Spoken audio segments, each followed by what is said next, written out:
మనకు ఉండే కొన్ని అలవాట్ల వల్ల మెదడుకు హాని కలుగుతుందని ఇటీవల వివిధ పరిశోధనల ద్వారా కొందరు శాస్త్రవేత్తలు కనుగొన్నారు. Harvard medical school, UN national institute of neurological disorders and stroke సంస్థలు వివిధ పరిశోధక నివేదికలు మన మెదడుకు హాని కలిగించే 11 అలవాట్ల గురించి చెబుతున్నాయి. మెదడుకు ఎక్కువ నష్టం తగినంత నిద్రలేకపోవడం వల్లే జరుగుతుందని neurology and wellness centre of America వెల్లడించింది. పెద్దలు రోజుకు 7-8 గంటలు పడుకోవాలని, రాత్రిపూట నిద్రపోతే మరింత మంచి ఫలితాలు ఉంటాయని నిపుణులు చెబుతున్నారు. మెదడు నిద్రలో విశ్రాంతి తీసుకుని కొత్త కణాలను సృష్టిస్తుంది. కనీసం 7 గంటల నిద్ర లేకపోతే కొత్త కణాలు ఏర్పడవు. దీంతో మనం ఏవీ గుర్తుంచుకోలేం. ఏకాగ్రత కుదరదు, చిరాకుగా ఉంటుంది, సరైన నిర్ణయాలు తీసుకోలేరు. నిద్రలేమి వల్ల అల్జిమాస్ వచ్చే ముప్పు పెరుగుతుంది. రాత్రంతా ఆహారం లేకుండా ఉన్న తర్వాత ఉదయాన్నే బ్రేక్ఫాస్ట్ రోజంతా కావాల్సిన శక్తిని అందిస్తుంది. కానీ చాలామంది బ్రేక్ఫాస్ట్ తినకపోవడం వల్ల రక్తంలో చక్కెర స్థాయిలో పడిపోయి మెదడుపై ప్రభావం చూపుతుంది. దీనివల్ల మెదడుకు నష్టం కలుగుతుంది. మెదడులోని కణాల సామర్థ్యం తగ్గిపోతుంది. పోషకాల లేమి వల్ల మెదడు సాధారణ పనితీరు దెబ్బతింటుంది. మన మెదడులో 75% నీరే ఉంటుంది. మెదడు సామర్థ్యం మేరకు పనిచెయ్యాలంటే దాన్ని తగినంత నీటితో హైడ్రేటెడ్గా ఉంచాలి. తగినన్ని నీళ్లు తాగకపోవడం వల్ల మెదడులోను కణజాలాలు కుంచించుకుపోయి వాటి పనితీరు క్షీణిస్తుంది. దాంతో మనం తార్కికంగా ఆలోచించే, నిర్ణయాలు తీసుకునే సామర్థ్యం తగ్గిపోతుంది. పెద్దలు కనీసం రోజుకు 2 లీటర్లు నీరు తాగాలని నిపుణులు చెబుతున్నారు.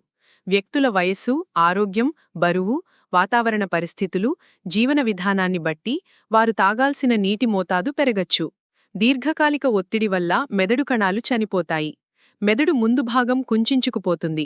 ఇది మన జ్ఞాపకశక్తిని, ఆలోచనాశక్తిని ప్రభావితం చేస్తుంది. ఎవరైనా ఏదైనా చెయ్యాలని అడిగితే నో చెప్పలేనివారు ఎక్కువగా ఒత్తిడికి గురవుతారని పరిశోధకులు చెబుతున్నారు. అనారోగ్యంగా ఉన్నప్పుడు మెదడు దానిని తగ్గించే పనిలో ఉంటుంది. ఆ టైంలో మెదడుకు విశ్రాంతి ఇవ్వాలి.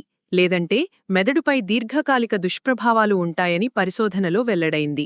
మెదడు ఆరోగ్యంగా ఉండాలంటే రోజూ వ్యాయామం చెయ్యాలి. అరగంటకొకసారి కుర్చీలోంచి లేచి నడవడం మంచిది. వారంలో కనీసం 3 రోజులు అరగంట పాటు వాకింగ్ లేదా జాగింగ్ చెయ్యాలి. మన ముందు తరం వారు చిన్న చిన్న లెక్కలు చేయడం, ఫోన్ నంబర్లు గుర్తుంచుకోవడం, పుస్తకాలు చదవడం చేసేవారు. ఇవన్నీ మెదడుకు ఎక్సర్సైజ్ లాంటివి. అవి మెదడు ఆలోచనాశక్తిని, జ్ఞాపకశక్తిని దీర్ఘకాలం పాటు మెరుగ్గా ఉంచుతాయి. కానీ టెక్నాలజీ మీద అతిగా ఆధారపడటం మెదడు సామర్థ్యాన్ని తగ్గించింది. మీ మెదడును చురుగ్గా ఉంచుకోవాలంటే గూగుల్ మీద ఆధారపడకుండా మీరే అన్ని విషయాలు గుర్తుంచుకోవాలని నిపుణులు సూచిస్తున్నారు. Word jumble, puzzle, matching, sudoku లాంటి వాటితో మెదడుకు మేత వేయడం వల్ల మెదడు ఆరోగ్యాన్ని కాపాడుకోవచ్చు. హెడ్ఫోన్లు లేదా ఇయర్ పాడ్స్ 30 నిమిషాల కంటే తక్కువ టైంలోనే మీకు నష్టం కలిగిస్తాయి. పెద్ద సౌండ్తో సంగీతం వినడం, ఎక్కువసేపు బిగ్గరగా వచ్చే ధ్వనులను వినడం వల్ల వినికిడి లోపం ఏర్పడచ్చు. అమెరికా పరిశోధకుల ప్రకారం వినికిడి లోపం ఉన్న వ్యక్తుల్లో మెదడు కణజాలం కూడా దెబ్బతింటుంది. ఇది వారికి అల్జీమర్స్ వచ్చే ముప్పును పెంచుతుంది. ఫలితంగా చదవడం, ఏకాగ్రత కుదరడం కష్టమవుతుంది. మీరు ఎక్కువసేపు హెడ్ఫోన్లలో పాటలు వింటుంటే వాల్యూమ్ను 60% మించి పెంచొద్దు. అదే పనిగా హెడ్ఫోన్లను వాడుతున్నట్లయితే మధ్యలో 1 గంట బ్రేక్ తీసుకోండి. ఒంటరిగా ఉండడం వల్ల మెదడుకు నష్టం కలుగుతుంది. ఒంటరితనం వల్ల డిప్రెషన్, యాంగ్జైటీ, డిమెన్షియా, అల్జీ వంటి వ్యాధులు వచ్చే ప్రమాదం పెరుగుతుంది. మెదడు ఆరోగ్యంగా ఉండాలంటే మీ స్నేహితులు, కుటుంబంతో తరచూ తగినంత సమయాన్ని గడపండి. అయితే వారు సానుకూల దృక్పథంతో ఆలోచించేవారైతే మంచిది. ప్రతికూలంగా ఆలోచించే అలవాటు కూడా మెదడుకు హాని కలిగిస్తుంది. ప్రతికూల ఆలోచనల వల్ల ఒత్తిడి, డిప్రెషన్, యాంగ్జైటీ వంటివి తలెత్తుతాయి. ఇలాగే డిమెన్షియా, అల్జీమర్స్కు కారణమయ్యే అమిలాయిడ్ టౌ వంటి ప్రోటీన్లు మెదడులో పేరుకుపోతాయి. అందుకే వెంటనే ప్రతికూల ఆలోచనల్ని ఆపేందుకు ప్రయత్నించండి. అవసరమైతే సైకియాట్రిస్ట్ సహాయం తీసుకోవచ్చు. ప్రతికూల స్నేహాలను వదులుకోవడానికి ప్రయత్నించండి. ప్రతికూల వార్తల్ని ఎక్కువగా చూడకుండా ఉండేందుకు ప్రయత్నించండి. గాలి, వెలుతురు తక్కువగా ఉండే ఇరుకు ప్రదేశాల్లో చాలా కాలం పాటు ఉంటే అలాంటి వాతావరణం వ్యక్తుల మెదడుపై ఎక్కువ ఒత్తిడిని కలిగిస్తుందని అమెరికా పరిశోధన తెలిపింది. మెదడు ఆరోగ్యానికి సూర్యరశ్మి చాలా కీలకం. లేకపోతే డిప్రెషన్ వంటి సమస్యలు వస్తాయి. మెదడు ఆరోగ్యాన్ని కాపాడుకోవడం కోసం రోజు కాసేపు ఎండలో ఉండాలి, బయటకు వెళ్ళాలి.